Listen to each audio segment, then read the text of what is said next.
Após o empate contra o Fluminense no estádio do Maracanã e a eliminação da Copa do Brasil para o clube carioca, o técnico Roger Machado balança no cargo, mas ainda o vice de futebol, José Olavo Bisol, tenta dar nos microfones uma certa tranquilidade, um ar de prestígio ao treinador. Mas existem bastidores e conversas que fazem com que Roger seja muito visado, não apenas pelo seu trabalho, mas também com a possibilidade ou até mesmo a confiança de que ele pode buscar algo mais. Existem parceiros da gestão que querem a mudança do treinador e tentam, inclusive, não apenas falar de Vojvoda, mas de outros nomes que possam estar no mercado e que já conhecem um pouco do futebol gaúcho. E o nome de Tite, é claro, entra também no hall de possíveis nomes,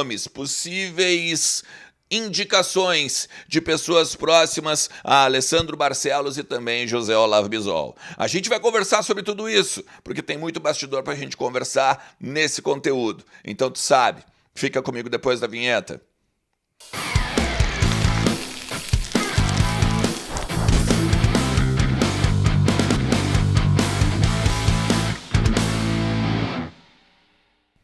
Fala Colorado, fala Colorada, como é que vocês estão? Tudo certo? Tudo beleza? Bora falar do Inter, vamos atualizar as informações do nosso clube, entender um pouquinho do que está acontecendo nos corredores do Beira-Rio, também no CT Parque Gigante, na Morada dos Quero-Queros, a casa da nossa base lá em Alvorada, tudo sobre o Inter tu encontra nos conteúdos aqui do canal. Hoje, especificamente, nós vamos falar sobre o futebol profissional, que já voltou a Porto Alegre, né, depois do empate em 1-1 diante do Fluminense no estádio do Maracanã, Copa do Brasil, eliminação, inclusive, né, da competição de mata-mata. Fica comigo até o final do vídeo, te inscreve aí no canal, né, deixa também aquele like, compartilhe o conteúdo que certamente, né, faz chegar no maior número possível de colorados, seja nas tuas redes, nos teus grupos, porque daí a gente fica ligado no que está acontecendo no nosso clube, beleza? KTO.bet.br é minha parceira aqui do canal e ela tá te esperando também para tu dar uma brincada, te registra lá,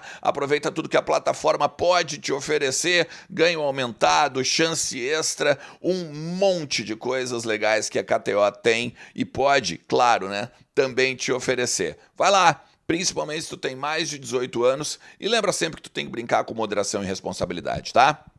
Bom, assim, o Inter volta na madrugada agora desta quarta para quinta-feira a Porto Alegre, há um descanso, um treino agora nesta quinta-feira à tarde, né? Para depois começar a se organizar para treinar amanhã e depois ir a Bragança Paulista, enfrentar o Bragantino pelo Campeonato Brasileiro. Depois ainda a gente tem 3 jogos em sequência contra o Flamengo, Libertadores, Brasileiro, Libertadores, e então é o jogo contra o Cruzeiro que encerra, vamos dizer, uma sequência bem pesada do Internacional. Em cima disso, existem bastidores e, claro, alguns apontamentos a respeito do futuro do Roger, a respeito do futuro do José Olavo Bisol, da Alessandro, Mazuco e tudo mais. Primeiro de tudo é o seguinte, o Roger hoje, ele está na corda bamba sim, porém, com o José Olavo Bisol indo ao microfone falando, nós não pensamos em trocar o treinador, ele segue prestigiado, nós acreditamos no trabalho e tudo mais que foi feito ontem à noite, num ar de aparente calma, né, do vice de futebol, tem-se a ideia de fazer com que o ambiente pareça, entre aspas, claro, normal. Que há cobrança, sim, mas que essa normalidade não afeta o futuro do Roger, né? O Roger não seria demitido. Mas o que tem em volta do departamento de futebol? Pessoas, apoiadores do presidente Alessandro Barcelos, da própria gestão, pessoas da gestão que são importantes também em algumas tomadas de decisão e até avaliações de que o Roger chegou num teto. Falei hoje pela manhã que possivelmente seria já um trabalho de missionário e não já mais um trabalho de remontada ou de remobilização e tudo mais. Algumas pessoas falam, por exemplo, que o Inter aproveitar os nomes que estão no mercado para não ficar sem opções lá na frente. E aí, a partir disso, surge o nome do Vojvoda, claro, surge o nome do Tite, surge o nome de outros treinadores aí emergentes, mas que o Inter não gostaria de apostar, pelo menos neste momento. Existem agravantes, claro. O Vojvoda, por exemplo, está conversando com o Santos, está pedindo um projeto para o time paulista. O Vojvoda é da escola argentina de projeto, de manutenção, de período, tipo como ficou agora ao longo dos anos no Fortaleza. E não gostaria de pegar um mandato tampão, gostaria, obviamente, de fazer o seu momento ou o seu movimento de futuro, de mercado, com algo mais longevo, como, por exemplo, 1 ano e meio de contrato. O Tite jamais pegaria um time do Rio Grande do Sul, principalmente porque o eixo Rio-São Paulo já tentou e não conseguiu. Estava com um problema, né, de saúde e tal, e tiraria um período sabático. Tem a questão com o D'Alessandro. Tite e o D'Alessandro não se dão. O Tite e o D'Alessandro, eles não são próximos, principalmente depois de tudo que aconteceu em 2008 e 2009, na passagem do Tite por aqui, quando o Tite acabou demitido num confronto interno contra o D'Alessandro.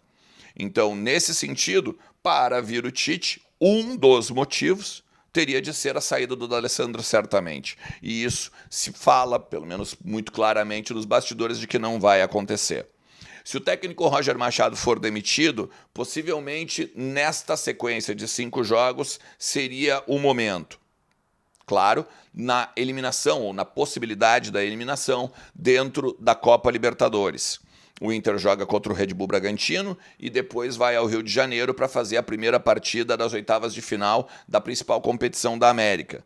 O Flamengo, que caiu também na Copa do Brasil ontem para o Atlético, tem a competição como a sua prioridade, também o Campeonato Brasileiro, em que é líder e pode repetir, né, a dobradinha que já fez em outros momentos aí, conquistando 2 competições ao longo dos anos aí. O Felipe Luiz também está pressionado no cargo e o Internacional, claro, né, com seus problemas de desfalques. Carboneiro, há uma lesão intermediária entre o grau 1 e grau 2, há uma expectativa de 20 a 30 dias fora. Ou seja, está praticamente limado da Copa Libertadores. Gabriel Mercado, também uma lesão na panturrilha, está fora. E aí o time de Roger Machado tem pouquíssimas opções para o ataque, ou então um ataque com opções de jogadores que estão em declínio técnico. E aqui a gente pode colocar o Wesley, Rafael Borré, o Ener Valencia. Vamos acabar colocando daqui a pouco o Vitinho ou até mesmo os guris aí na fogueira, né? Vamos dizer assim, na cova dos leões. Gustavo Prado, Ricardo Matias, quem sabe até o Luiz Otávio agora no meio, a partir da pataquada feita pelo Ronaldo. Ainda tem a questão envolvendo a multa rescisória do técnico Roger Machado, que seria 3 vezes o valor do seu salário. Algo na casa dos 800, 850 mil. Logo, a multa daria também na casa dos 2,5 milhões de reais. Pagar a multa e um novo treinador seria muito ruim para a questão financeira do Internacional, que não teria grana para pegar e colocar o dinheiro no Roger e um dinheiro num outro treinador de ponta. Tite, por exemplo, né? Esqueçam o nome do Tite. Então, tu vai pegar um Vojvoda daqui a pouco, tu vai pegar um outro time ou um outro nome que possa, de repente, estar no mercado. O Inter já chegou, segundo algumas informações que rodaram lá da imprensa baiana, que o Inter chegou a sondar o Rogério Ceni. Mas ele não vai sair do Grupo City, né, para vir ao Internacional. Enfim, tem muita coisa acontecendo. Se o técnico Roger Machado for demitido, há uma tendência grande de que José Olavo Bisol também possa vir a sair do cargo. O problema é que José Olavo Bisol, se fala no bastidor, que seria um dos possíveis substitutos da gestão na eleição agora do ano que vem, que poderia ser o nome da situação para concorrer com possivelmente Alexandre Chaves Barcelos do Movimento Intergrande, que é um nome forte e talvez o principal candidato hoje para ser o novo presidente do Inter. E ainda, tem toda uma questão envolvendo o 4º nome dentro da pasta, né? Começou com o João Patrício Hermann, depois o Emílio Papaléu, depois o Felipe Becker e, por último, agora o José Olavo Bisol. Colocar um quinto nome seria ainda mais vergonhoso para a gestão, que prometeu, né, ao longo das duas campanhas que teria uma linha de trabalho, né? Mais uma vez a linha de trabalho seria quebrada. Então, tendência, Roger, por exemplo, numa eventual sequência de reveses, demitido, uma manutenção num primeiro momento do Bisol e quem sabe, dependendo do que aconteça com o futuro do Inter, também uma possibilidade de saída. O que se fala do D'Alessandro é que ele não seria demitido de forma alguma, mas a gente sabe também, né, que a pressão, às vezes, da arquibancada ou até mesmo da torcida em cima de maus resultados pode fazer também com que ele acabe demitido, mas a verdade é essa. Uma sequência bem negativa pode fazer com que o Internacional tenha mudanças na sua casa-mata. Neste momento, foco Copa Libertadores. Por mais que a tendência seja que o Inter tenha um revés e seja eliminado por conta do poderio do Flamengo, em cima não apenas de um time, mas também do poderio financeiro e tudo mais, o Inter acredita que pode fazer essa remontada aí e tentar, quem sabe, surpreender na competição continental. Se tu chegou até aqui, te agradeço demais, tá? Ó, quinta-feira, não sei se tu vai querer um pastelzinho, mas tá chegando o finde, né? Então, fala com a galera da Hora do Pastel, aproveita o cupom GRENAL10 e principalmente o melhor pastel que tu já comeu na vida, beleza? Fala com eles e vai. Arroba Hora do Pastel, vai ali no Instagram. Eu tenho certeza que tem uma franquia ao lado da tua casa aí na tua cidade, porque é a principal franquia de fast food de pastel do mundo, beleza? A gente se fala. Forte abraço. Tchau.